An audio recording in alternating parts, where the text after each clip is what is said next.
নমস্কার বন্ধুরা, Malavika kitchen with village ফুডে আপনাদের সবাইকে স্বাগত জানাই। আজ আমি আপনাদের সঙ্গে শেয়ার করব দু ধরনের সস। এই দেখুন, দেখা পাচ্ছেন একদমই পাকা টমেটো সস বানিয়ে দেখাবো। সেই সঙ্গে সোয়া সসও বাড়িতে কিভাবে বানিয়ে নিতে পারবেন সেটাও দেখাবো। আপনাদের যদি ফ্রিজ না থাকে 1 বছর কিভাবে দু রকম সস বাড়িতে সংরক্ষণ করে রাখতে পারবেন সে পদ্ধতিটাও দেখাবো। আশা করছি আপনাদের এই ভিডিওটি খুবই ভালো লাগবে। বন্ধুরা, একদম পুরো কিন্তু পাকা এই টমেটো, আর আমাদের গাছে থেকেই তুলে নিয়েছি। বোঁটাটা দেখেই আপনারা বুঝতে পাচ্ছেন বোঁটাটাও এখনো পর্যন্ত কত সুন্দর সবুজ হয়ে আছে দেখুন।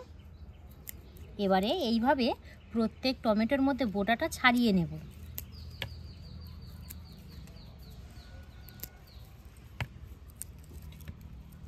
এখানে একটা পাত্রের মধ্যে জল নিয়েছি, জলের মধ্যে এই টমেটোগুলো দিয়ে ধুয়ে নেব।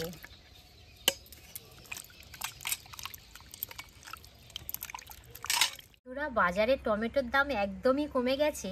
মানে যেহেতু গাছের টমেটো, আমি আনুমানিক বলতে পারছি না কত আছে, আমার মনে হচ্ছে 1 কেজি টমেটো আছে।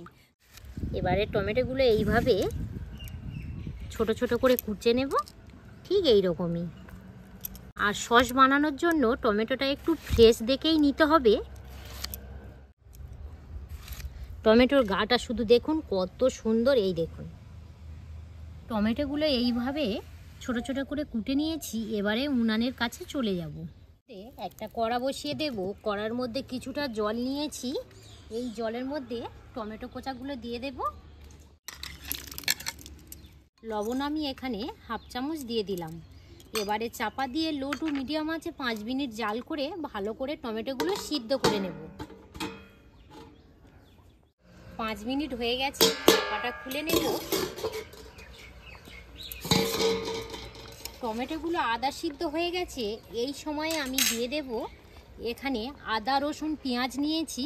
মাঝারি সাইজের 2টো পেঁয়াজ নিয়েছি, এইভাবে 2 টুকরো করে 4 টুকরো করে নিয়েছি। সেই সঙ্গে রসুন নিয়েছি 3 কোয়া, আর অল্প করে আদা নিয়েছি।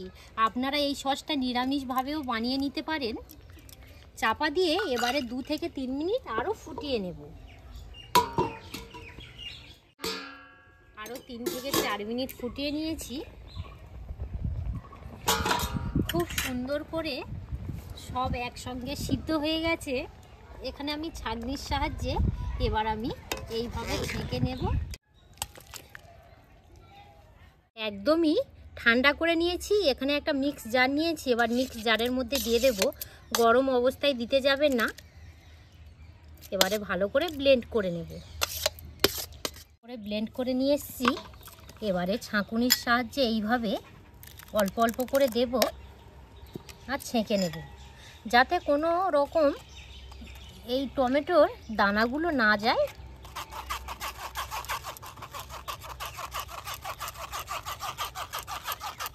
টমেটো সস বাড়িতে বানানো একদমই সহজ। আপনারা একবার হলেও বাড়িতে বানিয়ে সসটা খেয়ে দেখবেন। দোকানের থেকেও খুবই সুন্দর খেতে লাগে। একবার হলেও বানাবেন। টমেটোর জুসটা ভালোভাবে ছেঁকে নিয়েছি। দেখুন এই রকমই হবে। আর একটুও বলে কিন্তু এর মধ্যে কোনো দানা ভাব নেই। উনানের মধ্যে কড়া বসিয়ে দিয়েছি। কড়াটা গরম হয়ে গেছে। গরম কড়ার মধ্যে টমেটোর জুসটা দিয়ে দেব।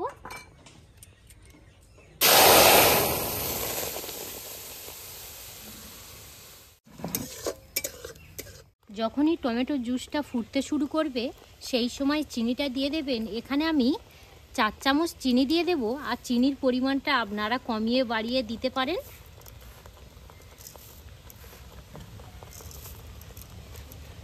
এইভাবে একটু নেড়ে দেব। এবার আমি দিয়ে দেব রং আসার জন্য কাশ্মীরি রেড চিলি পাউডার 1 চামচ। এটা আপনারা দিতে পারেন বা নাও বা দিতে পারেন। শুধু জাস্ট রং আসার জন্যই দিচ্ছি। এটা কিন্তু দিলে একটু বলে ঝাল হয় না। এবার এইভাবে মিশিয়ে নেব। এখানে পুরানো কালো তেঁতুল নিয়েছি, একটু জল দিয়ে গুলে নেব।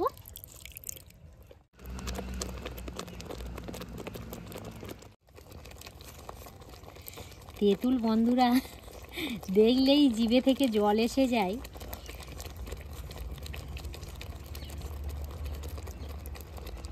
এই যে তেঁতুলের চিবড়েগুলো এগুলো ফেলে দেব।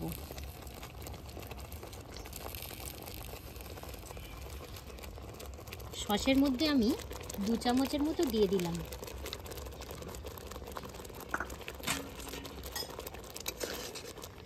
এবারে এইভাবে একটু নেড়ে নিলাম।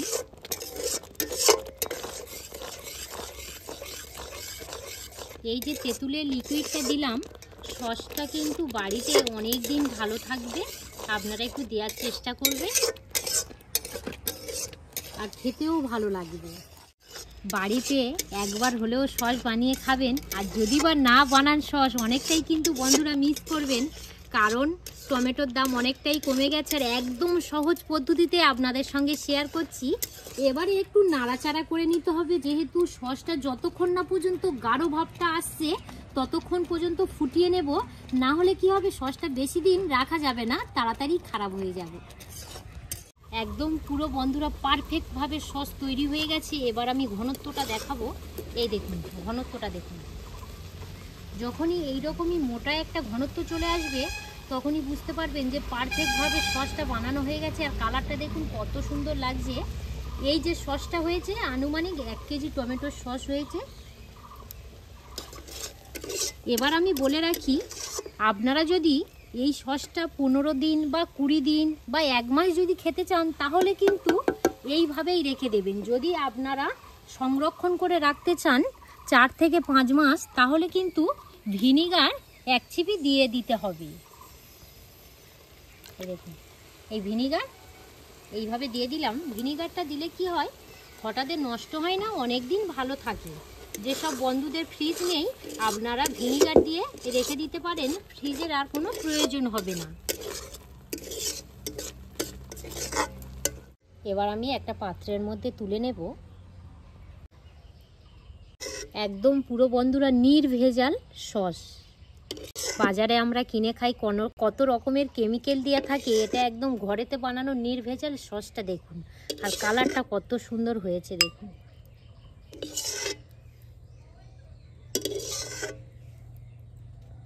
গরম গরম অবস্থায় কিন্তু আপনারা এয়ারটাইট কন্টেনারের মধ্যে ভরতে যাবেন না, একদম সম্পূর্ণভাবে সসটা ঠান্ডা করে নেবেন, তারপরে এয়ারটাইট কন্টেনারের মধ্যে ভরে নেবেন। এবার আমি এই সসটাকে সম্পূর্ণভাবে ঠান্ডা করে নেব। এবারে বানিয়ে দেখাবো সোয়া সস। সোয়া সস একদমই সহজ। আমাদের মনে হয় যে বাড়িতে কি আমরা সোয়া সস বানাবো, আপনারা দেখলে বুঝতেই পারবে যে এত সহজ সোয়া সস তৈরি করা। সোয়া সস তৈরি করার জন্য শুধু অনলি যেটা আর কি লাগবে চিনি। তো এখানে আমি 1 বাটি চিনি নিয়েছি, গরম করার মধ্যে দিয়ে দেব। চিনিটা দিয়ে নাড়ানাড়ি করা যাবে না, চিনির ক্যারামেল বানিয়ে নেব। এই দেখুন বন্ধুরা, একদম 4 ধার থেকে একটা কালার আসছে। এই সময় একদমই নাড়ানাড়ি করা যাবে না, এই কালারটা 4 দিকে এলে তবে আমি খুন্তি দিয়ে একটু নেড়ে দেব। আমি এখানে নিয়ে নিয়েছি ভিনিগার। আপনারা সোয়া সসটা জল দিয়েও বানিয়ে নিতে পারেন, তবে বেশি দিন ভালো থাকবে না। আর এই ভিনিগার দিয়ে বানিয়ে নিলে 1 বছর সংগ্রহ করে রাখতে পারবেন। দেখুন এখানে কালারটা দেখুন, যখনই এই কালার চলে আসবে এই ভিনিগারটা দিয়ে দেবেন। খুন্তি দিয়ে এইভাবে একটু নেড়ে দেব। আর খুন্তির গায়ে এইভাবে লেগে যাবে, আপনারা কিন্তু ভয় পাবেন না। যখনই চিনির ক্যারামেলটা তৈরি হয়ে যাবে, উনানের আঁচটা একদমই পুরো লো করে দেবেন। আর জল দেওয়ার সময় একটু সাবধানে দেবেন, যেহেতু জল দেওয়ার সময় একটু আর কি বাষ্প আকারে গায়ে ঠিকরে লাগতে পারে, একটু সাবধানেই দেবেন। গমের আটা 2 চামচ এবারে একটা বাটির মধ্যে দিয়ে দেব। আর জল দিয়ে কিন্তু গুলবো না, ভিনিগার দিয়েই গুলে নেব এই আটাটা। সসটা যে আমি বানাচ্ছি, আমি মোটেও একটু জল ব্যবহার করছি না, আমি সবসময় ভিনিগার ব্যবহার করছি। আপনারাও একটু ভিনিগার ব্যবহার করার চেষ্টা করবেন। এবার আমি এখান থেকে 1 চামচ আটার লিকুইডটা সোয়া সসের মধ্যে দিয়ে দেব। ভালো করে মিশিয়ে নেব।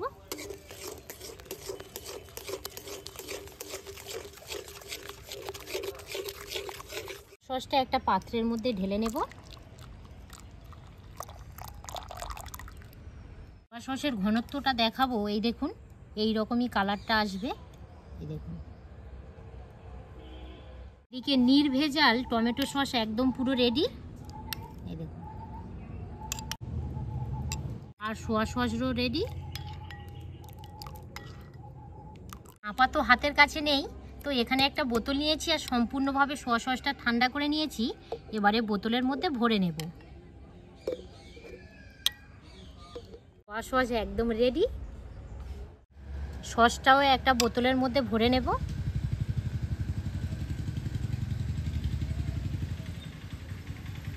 অঙ্কিত সবসময় চাউমিন খায়, তো সেই জন্য অঙ্কিতের ছোট্ট বোতলটা ভরে নিয়েছি। ও সবসময় আর কি টমেটো সসটা খেতে খুবই ভালোবাসে। বন্ধুরা, দুরকম সস তো আপনাদের সঙ্গে শেয়ার করলাম, সোয়া সস আর হচ্ছে নির্ভেজাল টমেটো সস।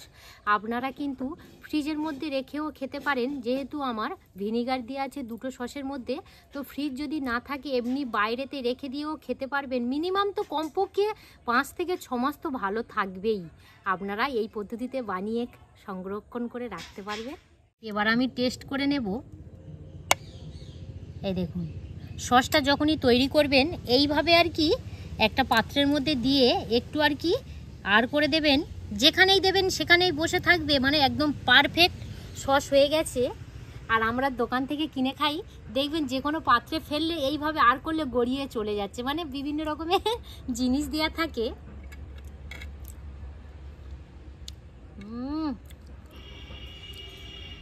কি বলবো বন্ধুরা, অপূর্ব খেতে লেগেছে, মানে এত সুন্দর টেস্ট হয়েছে।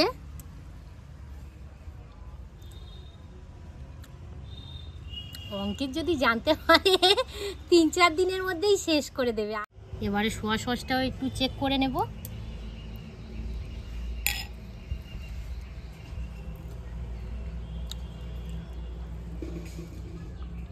দোকানে সোয়া সসটা খাই একটু কেমন মতো লাগে, এটা অপূর্ব খেতে লেগেছে।